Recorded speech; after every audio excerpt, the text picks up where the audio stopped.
On a cold December evening in 1802, a nervous young man named Luke Howard stood before the assembled members of a London Science Club about to give a lecture that would change his life and go on to change humanity's understanding of the skies.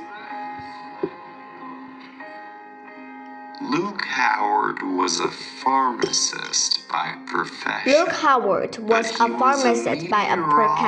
But he was meteorologist by inclination, having been obsessed by clouds and weather since childhood.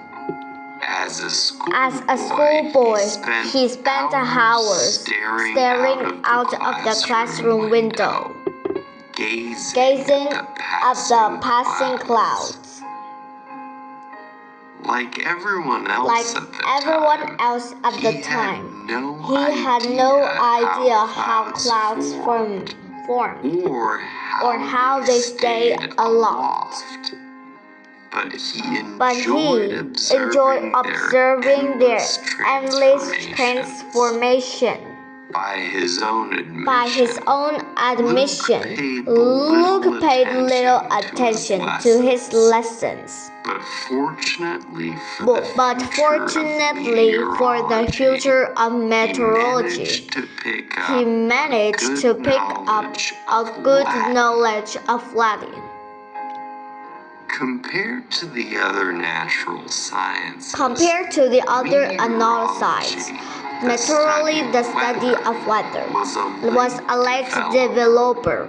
Mainly because weather is elusive. You can't snap one of a piece of rainbow or a section of clouds for convenient study.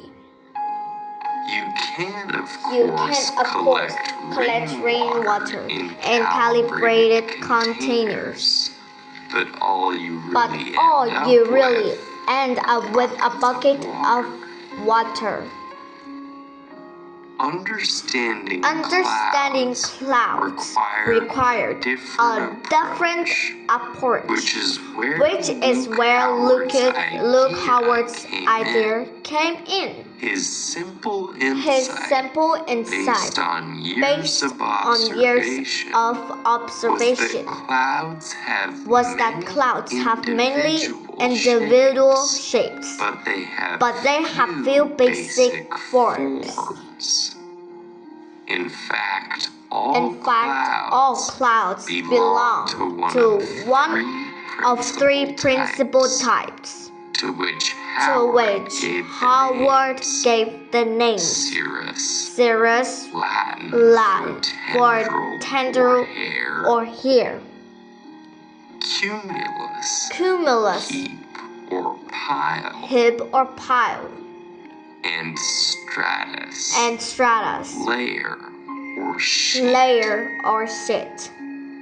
But that wasn't the clever part. Clouds are constantly changing, merging, rising, falling, and spreading throughout the atmosphere, rarely maintaining the same shapes for more than a few minutes. Any successful mating system had to accommodate this essential instability, as Howard realized. So, in addition to the three main cloud types, he introduced a series of intermediate and compound types as a way of including the regular transitions that occur among clouds.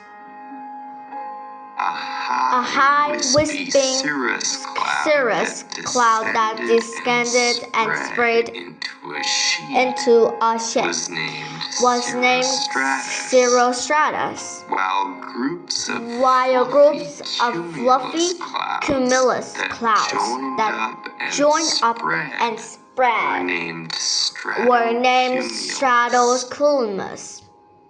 Howard identified 7 cloud types, but these have since been expanded to 10.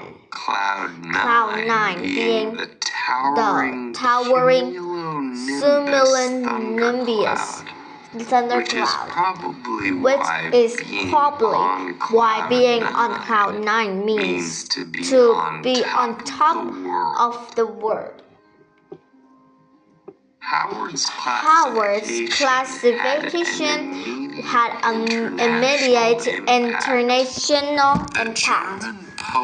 The German poet-scientist J.W. von Goethe wrote a series of poems in praise of Howard's cloud, which ended with memorable lines. As clouds ascend, are fold, scatter, fall. Let the world think of 3 who taught it all. While Percy Shelley also wrote a poem, The Cloud, in which each of Howard's 7 cloud types was characterized in turn.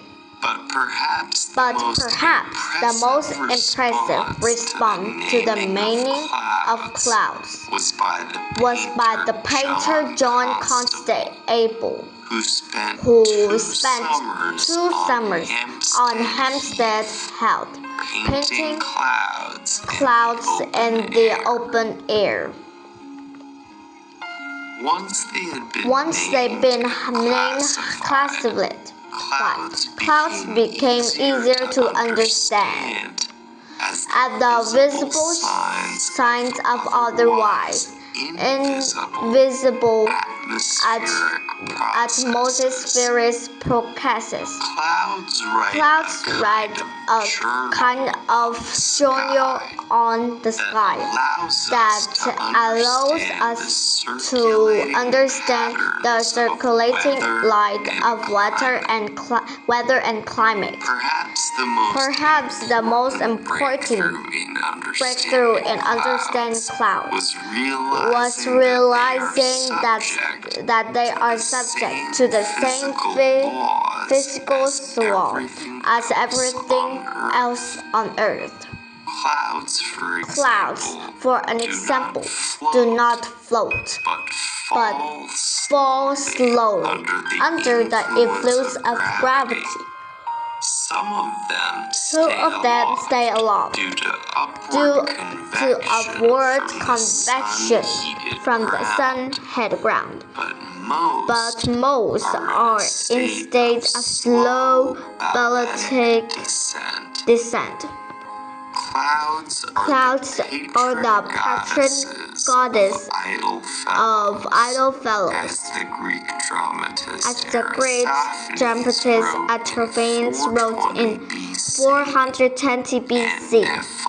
And nephology, the study of clouds, remains a daydreamer's science, aptly found by a thoughtful young man whose favorite activity was staring out of the window at the sky.